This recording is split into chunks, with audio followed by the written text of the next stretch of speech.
दोस्तों कुछ क्वेश्चंस हमारे करंट इलेक्ट्रिसिटी के चैप्टर बोर्ड्स के चैप्टर से कुछ न्यूमेरिकल्स हमारे बचे हैं, उनको हम सॉल्व कर लेंगे बहुत अच्छे से देखिए। ये जो सामने क्वेश्चन स्क्रीन पे है, ये कई बार आपको अलग अलग बुक्स में ऐसा सिमिलर क्वेश्चन मिलेगा। वैल्यू बदलती हुई मिलेगी बट वो इन्फिनिटी तक होता है, मतलब ऐसे बहुत सारे एक दूसरे के साथ कनेक्टेड हैं। तो हमें ऐसे इक्वेशन में एक ही कॉमन रूल है जो फॉलो करनी है। सबसे पहले ये देखना है कि इन दोनों में सिमिलरली हर तरफ ऐसा ही हो रहा है क्या। हाँ, 1 2 1 2 1 2 1 2 हो सकता है, यहाँ 1 आ जाए, 1 1, फिर ये भी 1 होना चाहिए, फिर ये भी 1 होना चाहिए। ऐसे भी क्वेश्चंस हैं, तो उन्हें भी आप सॉल्व करके खुद से देखिएगा। फिलहाल हमारे टेक्स्ट बुक की एक्सरसाइज से अगर हम जाए तो ये 2 ओहम है, this is 2 ohm, this is 2 ohm. ऐसे कंडीशन में क्या करें दोस्तों, एक सिंपल सी बात समझ लें। इन सब को x मान लो, ये जितने भी हैं इन सब का इक्विवेलेंट x मान लो।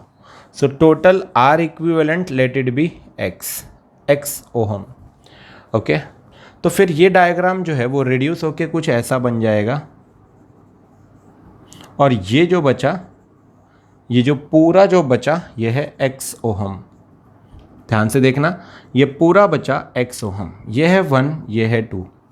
अब आप देखिए 2 और x आपस में पैरेलल में है, 2 और x आपस में पैरेलल में है। तो क्योंकि 2 और x पैरेलल में है तो इनका जो इक्विवेलेंट बनेगा 2 और x का, वो होगा R equivalent is equals to, parallel circuit कैसे सॉल्व करते हो, 1/R is equals to 1/2 plus 1/x, ऐसे ही करते हो। सही है, 1/R is equals to 1/2 plus 1/x। फिर आप उसे सॉल्व करके आप R की वैल्यू निकालते हो। हमें 1/R नहीं, हमें R चाहिए। तो जब हम उसको R की वैल्यू निकालते हैं तो हमें R मिलता है 2 into x upon 2 plus x. देख लीजिए, आपको यही वैल्यू मिलनी चाहिए। ऊपर मल्टीप्लिकेशन, नीचे एडिशन। अब अगर उसमें भी आप कंफ्यूज हो तो मैं एक बार और अच्छे से समझा देता हूँ। इन दोनों का इक्विवेलेंट देखिए, ध्यान दीजिए कैसे निकालेंगे हम उन दोनों का इक्विवेलेंट। ठीक है, मैंने आपको बता दिया हमने क्या किया है। इन दोनों का equivalent 1/R is equals to 1/2 plus 1/x। Okay, cross multiply कर लीजिए, x प्लस 2/2x। ये किसकी वैल्यू हुई, 1/R की। हमें 1/R चाहिए क्या, नहीं, हमें R चाहिए। सो R कितना आ गया, R आ गया, इन्वर्स करेंगे तो 2x/2 plus x, x plus 2 को 2 प्लस एक्स भी लिखा जा सकता है। तो हमें इन दोनों की वैल्यू मिल चुकी है दोस्तों। इन दोनों को सॉल्व करके हमारे पास में टर्म आ चुकी है। अब हम उसको सॉल्व कर लेंगे। देखिए, अब इन दोनों को सॉल्व करके हमें ये मिला है, करेक्ट। इन दोनों को सॉल्व तो उन दोनों के जगह पे हम क्या लिख सकते हैं, जो हमें मिला है 2 into x upon 2 plus x. अब ये दोनों आपस में काय में है, सीरीज में। जब भी ऐसा क्वेश्चन आएगा आप ऐसे ही सॉल्व करोगे। ये दोनों आपस में काय में है, सीरीज में, जिसका टोटल इक्विवेलेंट रेजिस्टेंस कुछ तो भी x ओहम आने वाला है। ठीक है, तो क्योंकि ये दोनों सीरीज में है तो सीरीज में ऐड होता है। सो 1 मतलब सीरीज में जो रेजिस्टेंसेज होते हैं आप तो उनको ऐड करते हो, तो ये प्लस ये is equals to R equivalent. तो 1 plus 2x upon 2 plus x is equals to x. हमने R इक्विवेलेंट x लिया हुआ है, 1 को माइनस में उधर भेज दीजिए, 2x upon 2 plus x is equals to x minus 1। ये 2 प्लस एक्स या x प्लस 2 उधर चला जाएगा, तो 2x is equals to bracket में x प्लस 2। ये 2 प्लस एक्स को मैं कैसे लिख रहा हूँ, x प्लस 2, और इधर क्या पहले से क्या था, x माइनस 1। भाई ये जो है ये डिवीजन में इधर मल्टीप्लाई होगा ना, तो 2 प्लस एक्स मतलब x प्लस 2 को हमने यहाँ भेज दिया इंटू एक्स माइनस 1। अब आप ये ब्रैकेट सॉल्व करिए, 2x को उधर लेके जाइए, 0 की तरफ ले जाइए, खुद से सॉल्व करिए और मुझे बताइए आंसर क्या आता है। ये पूरी तरीके से अच्छे से सॉल्व करने के बाद इक्वेशन आपको मिलेगी x² minus x minus 1 is equal to 0। इस तरीके से एक क्वाड्रेटिक इक्वेशन आपको सॉल्व करनी होगी, x² minus x minus 1 is equal to 0। उसके बाद अगर हम इसको क्वाड्रेटिक वे में सॉल्व करेंगे तो हमें x की वैल्यू मिलेगी x प्लस 1 एक्स माइनस 2। देखो, करेक्ट, क्वाड्रेटिक इक्वेशन आपको क्लास 10th में था, आना चाहिए आपको सॉल्व करने। आपका जो एडिशन है वो -1 आना चाहिए, -1x, और मल्टीप्लिकेशन भी -1 आना चाहिए। ठीक है, तो 2 नंबर सिलेक्ट कर लीजिए। कैसा करेंगे, फिर आपको एक वैल्यू मिलेगी x+1, दूसरी मिलेगी x-2 इज इक्वल टू 0। इनको आप सेपरेटली जब इक्वेट करते हो तो आपको मिलेगा x+1 is equal to 0, then x-2 is equal to 0। x+1 is equal to 0 मतलब 1 उधर गया तो -1, therefore x is equal to क्या आया, -1। यहाँ से क्या आएगा, -2 उधर गया तो क्या आएगा, x इज इक्वल टू 2।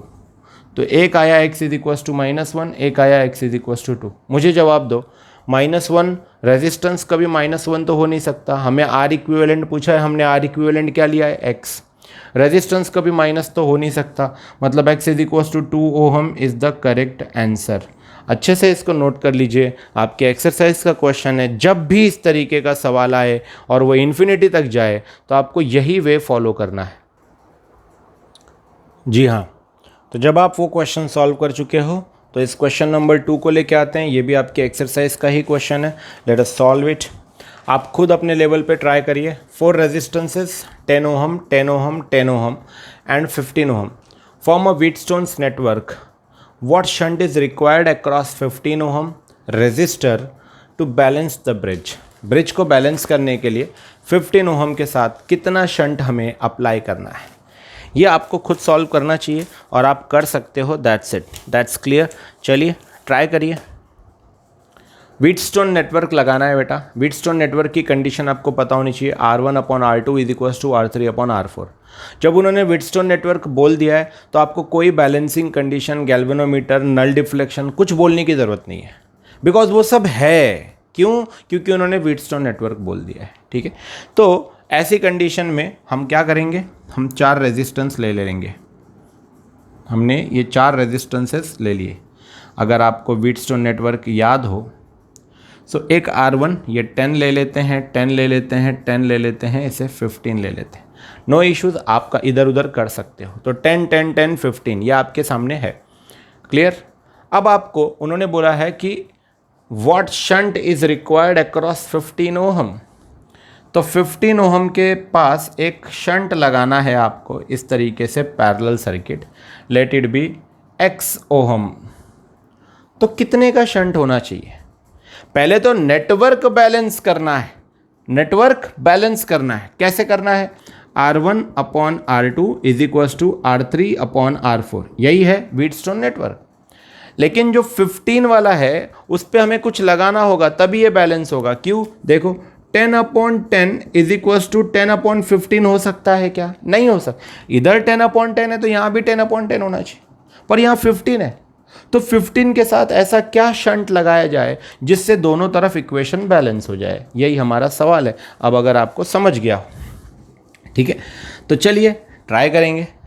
तो सबसे पहले हमारा एम होना चाहिए कि हम लोग R4 फाइंड कर लें। ये हमारा इक्विवेलेंट R4 होगा, इक्विवेलेंट R4। तो x की वैल्यू हमको फाइंड करनी है, बस दैट्स इट। क्लियर है? तो देखो, by balancing condition, by balancing condition, Wheatstone network की बैलेंसिंग कंडीशन के हिसाब से R1/R2 is equal to R3/R4। देख लीजिए क्या बोला मैंने, R1/R2 is equal to R3/R4, मतलब 10/10 is equal to 10/15 not possible. 15 के साथ एक कनेक्शन दिया गया है, पैरेलल में दिया है, तो वहाँ पे इन दोनों का इक्विवेलेंट कितना होगा? अभी सिखाया था मैंने पैरेलल का इक्विवेलेंट कैसे निकालते हैं। अब आप लोग ये करते बैठोगे 1/R 1/15 प्लस 1/x, राइट। तो 1/R is equal to x plus 15/x into x into 15। याद आया? तो इसी को उल्टा करना होगा क्योंकि हमें 1/R नहीं R चाहिए। तो R की वैल्यू डायरेक्ट ऊपर मल्टीप्लीकेशन नीचे addition, x into 15/15 plus x, that's it. समझिए, ये R की वैल्यू है। तो यहाँ 15 नहीं आएगा, यहाँ पे R4 जो है, R4 इन दोनों का इक्विवेलेंट है, सिर्फ 15 का नहीं है, दोनों का, मतलब R आएगा। R इक्विवेलेंट कितना? 15x, देखो x इंटू 15 मतलब 15x upon 15 plus x। Am I clear to you all? ये तो ऊपर मल्टीप्लाई हो जाएगा, ये 10 1 जा 10 हो जाएगा। सो ये हो जाएगा 1 is equals to 10 into 15 plus x upon 15x। 15x यहाँ भेज दीजिए। 15x is equals to 150x plus 10x। 10x को इधर भेज दीजिए, सॉरी नॉट x, 150 ओनली, 10 15 जा 150। सो 150, 10x को इधर लाइए, 15x minus 10x, 15 minus 10 5x, तो 5x इज इक्वल्स टू 150। तो भाई x इज इक्वल्स टू आ गया, x is equals to 150 upon 15 that is 10 ohm. That's clear. तो x है 10 ओहम। तो उन्होंने सवाल किया था what shunt is required across 15 ohm, तो 15 ओहम के साथ कितना शंट चाहिए। तो शंट की वैल्यू x ली थी, तो x कितना आया 10 ओहम। तो हमारा जो आंसर होगा, ऑप्शन ढूंढ लीजिए आप लोग, वो कितना होगा 10 ओहम। मेरे ख्याल से ये भी आपको समझ में आ गया है। प्रैक्टिस आपको करनी होगी, है ना। ऐसे ही अलग अलग वैल्यू पुट करके आप लोग खुद से क्वेश्चन बना के देखा करिए। चलिए इस मज़ेदार सवाल को करते हैं। ये बहुत ही अच्छा क्वेश्चन है, आपको भी अच्छा लगेगा सॉल्व करने में। पहले आप क्वेश्चन पढ़िए और क्वेश्चन को पढ़ के अपने मन से डायग्राम बनाने की कोशिश करिए। मैं आपको वक्त दूंगा, आप पॉज करके भी कर सकते हैं। अगर आपको न्यूमेरिकल सॉल्व करना है तो सबसे बड़ी चीज़ एक ही होती है बेटा। अभी मैंने कुछ लोगों से कहा था कि अपने डाउट्स बताओ, तो दे टोल्ड कि न्यूमेरिकल में बहुत प्रॉब्लम है। आप अपने आप से सवाल करिए कि क्या आपने सारे लेक्चर किए हैं। सबसे पहला सवाल, अगर आपने सारे लेक्चर किए भी हैं तो क्या आपने उनको रेगुलर प्रैक्टिस की है। न्यूमेरिकल से डर उनको लगता है जो लोग न्यूमेरिकल देखने के बाद वैल्यू सब्स्टिट्यूट करके रुक जाते हैं कि अब क्या किया जाए, जो एग्जीक्यूट नहीं करना चाहते, प्लान को आगे नहीं बढ़ाना चाहते। अपना हाथ चलाओ, गलती होने दो, गलती होने दो, 1 बार 3 बार 10 बार। और ये सब भाषण नहीं है, न्यूमेरिकल करने से ही आता है, न्यूमेरिकल करने से ही आता है। इसके अलावा दूसरा कोई सवाल नहीं। कई बच्चों से अगर सर्वे लिया जाए तो ये पता चलता है कि जो बच्चे न्यूमेरिकल क्वेश्चन देख के सॉल्व कर लेते हैं वो इसलिए क्योंकि उनको न्यूमेरिकल में इंटरेस्ट है। क्यों इंटरेस्ट है? क्योंकि वो मल्टीप्लिकेशन डिवीजन खुद करते हैं, वो कैलकुलेशन किसी और का देख के नहीं लिखते, वो खुद ट्राई करते हैं। देखिए, अगर आपको 4 व्हीलर भी चलानी है तो आपको स्टीयरिंग पे बैठना होगा, आपको गाड़ी आगे लेके जानी होगी, डेयरिंग करनी होगी, और कई दिनों बाद कुछ और प्रैक्टिस करने के बाद आपको वो आ जाता है। तो स्टार्ट करिए, 5 से 6 न्यूमेरिकल्स रोज करिए, अगले दिन 10 करिए, फिर 15 करिए। पहले न्यूमेरिकल का आंसर नहीं आएगा, थोड़ी देर बाद आ जाएगा।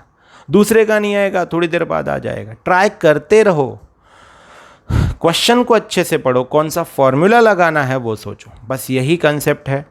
न्यूमेरिकल बिना किए नहीं आएगा। डर हटा दो, अपने दिमाग को समझा दो कि आपको न्यूमेरिकल ज़रूर आएगा। अपने दिमाग को आपने उल्लू बना के रखा है कि नहीं मुझे न्यूमेरिकल नहीं आता, मुझे डर लगता है। तुमने खुद ने उल्लू बनाया है। उसको ये समझा दो कि तुमको आता है। तुम क्वेश्चंस को पहले देख के करो, फिर बिना देखे करो, और ये करो। अगर आप ये नहीं करते हो तो ही आपसे मिस्टेक होगी, तो ही आप न्यूमेरिकल से डरोगे। मैं एक वीडियो बनाने वाला हूँ जिसमें मैं आपको बताऊँगा कि क्या करना है, स्पेशली ऑन द न्यूमेरिकल्स। अब अगर इस सवाल को देखा जाए, चलिए ये मान लेते हैं कि मैं भी इसके बारे में कुछ नहीं जानता, ठीक है। देखिए, a circular loop has a resistance of 40 ohm. एक सर्कुलर लूप है बेटा, ये है वो सर्कुलर लूप। मान के चलता हूँ कि मुझे भी नहीं आता इस न्यूमेरिकल के बारे में कुछ, मान लेते हैं, ठीक है। तो कैसे स्टार्ट करेंगे? 2 parts P and Q of the loop which are 1/4 of the circumference. सबसे पहले तो यहाँ आपकी इंग्लिश अच्छी होनी चाहिए। एक सर्कल में 4 क्वार्टर्स होते हैं, 4 क्वार्टर, क्वाड्रेंट याद है आपको? बस वैसे ही। तो उन्होंने बोला है विच आर 1/4, क्या P एंड Q आर 1/4। तो 2 पॉइंट्स आपको लेने हैं P एंड Q जो 1 क्वार्टर पे हैं। मान लीजिए ये 2 पॉइंट्स ले लेता हूँ मैं, P एंड Q। क्वार्टर का मतलब समझिए, ये इतना टुकड़ा, समझे आप मेरी बात? 4 में का 1 टुकड़ा, 4 में का 1 टुकड़ा, तो बचा कितना? 3 टुकड़ा। देखो ये 1, ये 2, ये 3 बचे, ठीक है। ये ध्यान रखेंगे आप, ठीक है, ये अभी हमें काम आएगा। तो हमने P और Q ले लिया है क्वार्टर पॉइंट पे, ये है वो क्वार्टर पॉइंट्स, मैंने आपको बता दिया है। फिर आगे बोला है connected to a 24 volt battery, एक 24 वोल्ट बैटरी से कनेक्ट कर दिया गया। तो आइए इसे एक 24 वोल्ट बैटरी से कनेक्ट कर देते हैं। ये रहा 24 वोल्ट बैटरी जो मैंने बाहर कनेक्ट कर दी। उसके बाद उन्होंने बोला हैविंग इंटरनल रेजिस्टेंस 0.5। सर आपने ये गोल क्यों बनाया? आपको कोई टेंशन नहीं लेना है, आप जैसा डिज़ाइन चाहो वैसा रखो, ठीक है। आगे बोला having a internal resistance 0.5। Internal resistance पढ़ाया था नेगेटिव के तरफ लगता है और वो है 0.5 ओहम। चलो भैया ठीक है। बैटरी का कितना वैल्यू दिया हुआ है वोल्टेज का? 24 वोल्ट। चलो भैया ठीक है। अब ऐसा करने से क्या हुआ? What current is flowing through the battery. तो टोटल रेजिस्टेंस दिया है बच्चों 40 ओहम टोटल। जब यहाँ पे P लग गया और यहाँ पे Q लग गया तो ये सर्कल जो है वो दो अलग अलग हिस्सों में तोड़ दिया गया, डिवाइड कर दिया गया। एक ये हिस्सा जो 3 गुना है और ये एक हिस्सा जो 1 गुना है। 3 गुना मैंने आपको बताया क्यों? 3 क्वार्टर है उसमें, 1 क्वार्टर, 2 क्वार्टर, 3 क्वार्टर। नहीं समझे आप? तो ये जो है ये 1 गुना है, सिर्फ ये सिर्फ हमारे पास 1 गुना है। तो पूरे रेजिस्टेंस का, अच्छा आपको एक बात और पता होनी चाहिए कि resistance is directly proportional to length होता है। Resistance is directly proportional to length. तो यहाँ पे लेंथ कम है और यहाँ लेंथ ज़्यादा है या नहीं है? तो ये जो हिस्सा है बेटा ये हो जाएगा R/4, समझे? या आप ऐसा बोल सकते हो एक हिस्सा 4 हिस्से में से इंटू R, सो R/4, R1 ज़ा R/4, और ये हो जाएगा 3 हिस्सा 4 में से इंटू R। समझ गए आप मेरी बात? ये हो जाएगा 1 हिस्सा 4 में से इंटू R, ये हो जाएगा 3 हिस्सा 4 में से इंटू R। ये R1 है, ये R2 है, ये R1 है, ये R2 है। आपको R1 और R2 की वैल्यू निकालनी है। बस देखते हैं, मैं 1 मिनट मिटा लेता हूँ। R हमको दिया हुआ है, ध्यान रहे, ठीक है। तो R जब हमको दिया है तो हम R1 निकाल रहे हैं। R1 is equal to 1/4 into R। R is given 40, R दिया है 40 ओहम, ओके। सो R1 आ गया हमारे पास 41 ज़ा 40 अपॉन 4, 10 ओहम। चलो R2 बताओ, R2 निकाल लेते हैं। 3/4 इंटू R, R दिया है 40, 4 1 ज़ा 4 10 ज़ा 3 10 ज़ा 30 ओहम। तो ये रही R2 की वैल्यू। R1 की वैल्यू, R2 की वैल्यू, ये रही आपके सामने R1 और R2 की वैल्यू। अब बेटा आपको क्या करना है, देखिए ध्यान दीजिए। अब आपको ये जो वायर है इसका रेजिस्टेंस मिल गया, आपको इसका भी रेजिस्टेंस मिल गया। मिल गया या नहीं मिल गया? देखो, तो अब इसको ऐसे लिखने के बजाय इसको मैं एक वायर को लेता हूँ, ऐसे ऐसे रेजिस्टेंस लगा के जोड़ देता हूँ। इसको भी मैं रेजिस्टेंस लगा के जोड़ देता हूँ। अब चलेगा? तो ये वैल्यू तो हमने R1 की फाइंड कर ली है 10 ओहम, है ना? ये है 10 ओहम और ये है 30 ओहम। अब यहाँ 10 और 30 आपस में एक दूसरे को पैरेलल हैं। देख लो, 10 और 30 एक दूसरे को क्या है? पैरेलल, है ना? तो चलिए 10 और 30 का R इक्विवेलेंट फाइंड करते हैं। चलिए आप लोग खुद कर सकते हो भाई। R equivalent is equals to, या तो पैरेलल कैसे फाइंड करते हैं, फिर वही बताऊं। 1/R is equals to 1/10 plus 1/30, यही करना है। मतलब 30 1 ज़ा 30 प्लस 10 1 ज़ा 10 इन 30 इंटू 10, मतलब ये हो गया 30 प्लस 10 अपॉन 300। एम आई राइट? ये हो गई 1/R की वैल्यू। और अगर आप R चाहते हो तो R के लिए आपको इन्वर्स करना होगा, ये भी। तो 300 अपॉन 30 प्लस 10 40, ये आ गया आपका 300 अपॉन 40, जिसमें आप 0 0 कैंसिल करते हो, आपको 30/4 7.5 मिलता है। 7 4 ज़ा 28, राइट? सो R इक्विवेलेंट आपको इन दोनों का मिला, मैं कहाँ सॉल्व करूँ, यहाँ सॉल्व कर लेता हूँ। तो R इक्विवेलेंट आपको इन दोनों का मिला 7.5 ओहम। ओके दोस्तों, ठीक है। अब आपकी डायग्राम और कन्वर्ट हो गई, बदल दी गई, और वो हो गई कुछ इस तरह। ये पूरी वैल्यू दोनों मिला के क्या बन गया है? 7.5 ओहम। बस मतलब वो जो रिंग लगी थी उसमें वो वैल्यू कितनी हो गई 7.5 ओहम। अगला सवाल भी ऐसा ही है, ऐसे ही आपको रेजिस्टेंस फाइंड करना है। तो अब देख लो, अब ये 7.5 और ये 0.5 सीरीज में है। जो करंट 7.5 से जा रहा है वही 0.5 से जा रहा है, तो इन दोनों को ऐड कर दो, तो जो नया रेजिस्टेंस आएगा वो इन दोनों के ऐड होके आएगा, है ना, समझ गए आप। अब नया रेजिस्टेंस जो आएगा वो 7.5 और 0.5 को ऐड होके आएगा, तो 7.5 प्लस 0.5, क्योंकि रेजिस्टेंस इन सीरीज ऐड होता है, तो 7.5 प्लस 0.5 कितना होता है 8, तो ये आ गया 8 ओहम। अब वोल्टेज है, रेजिस्टेंस है, तो करंट आ जाएगा। By ohm's law V is equal to I R, I नहीं पता, V अपॉन आर, V है 24, R है 8 इज इक्वल्स टू आई, 1 जा 3 जा 3 एम्पियर इज इक्वल्स टू आई। मैंने अटेम्प्ट किया और मुझे आ गया, ठीक है, मानता हूँ मेरे कुछ कंसेप्ट क्लियर थे। रेजिस्टेंस इन सीरीज और पैरेलल वही करना था, थोड़ा आपको समय लगेगा, 1 घंटा, आधा घंटा, 2 घंटा, बस जब आपके न्यूमेरिकल आना शुरू हो जाएंगे तो आज, और एग्जाम आपको देनी है तो ट्राई सिर्फ आपको ही करना है। आज से ही पिछले चैप्टर के पढ़ाए हुए न्यूमेरिकल्स 5-5, 6-6 न्यूमेरिकल अपने मन से खुद करके देखो, आपको ही सॉल्व करना होगा, कोई और रास्ता नहीं है। एक बार देख के करो और फिर वही न्यूमेरिकल बिना देखे करो, भले आ गया फिर भी करो।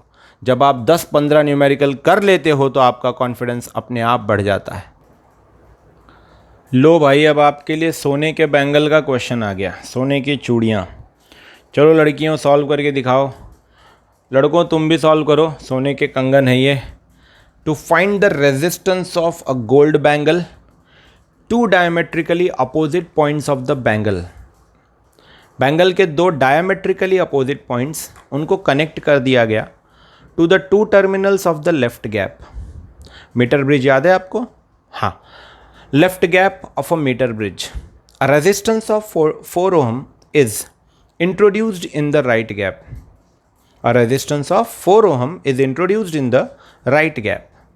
What is resistance of the bangle if the null point is at 20 cm from the left end?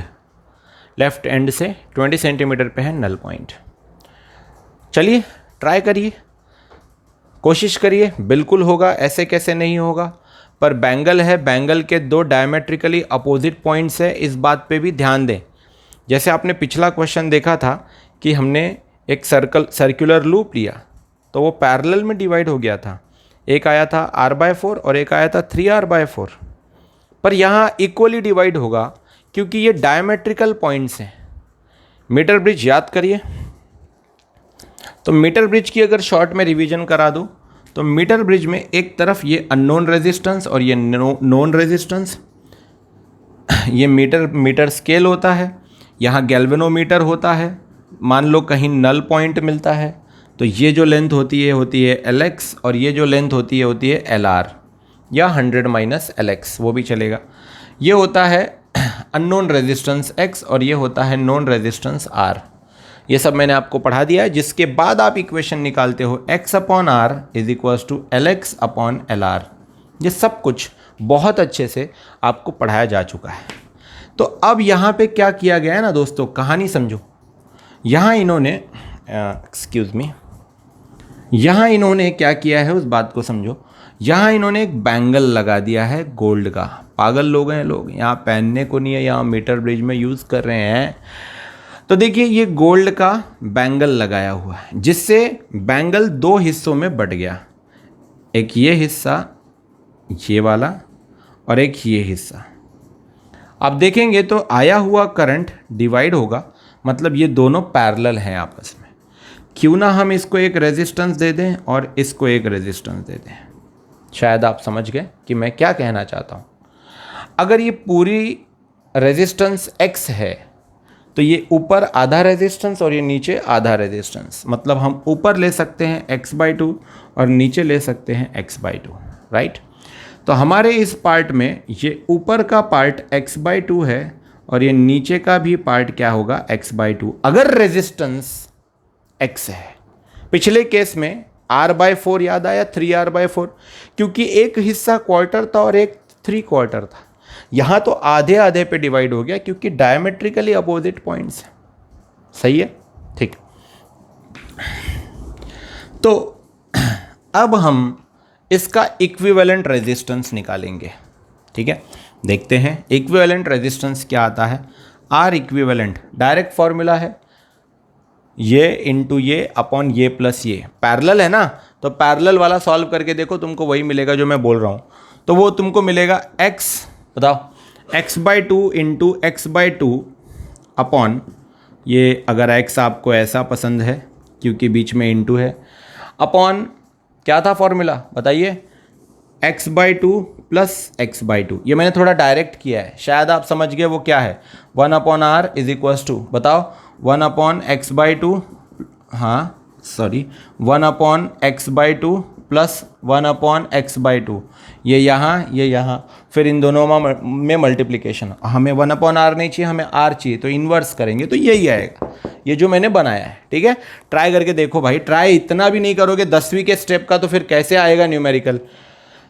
ये करने के बाद आपको मिलता है x into x, x square upon 2 2 4 whole upon x/2 plus x/2, 2x/2, 2x/2, भाई a प्लस a ट्वाइस है, 2 2 cancel, ये दिया आपको x/4 अपॉन x।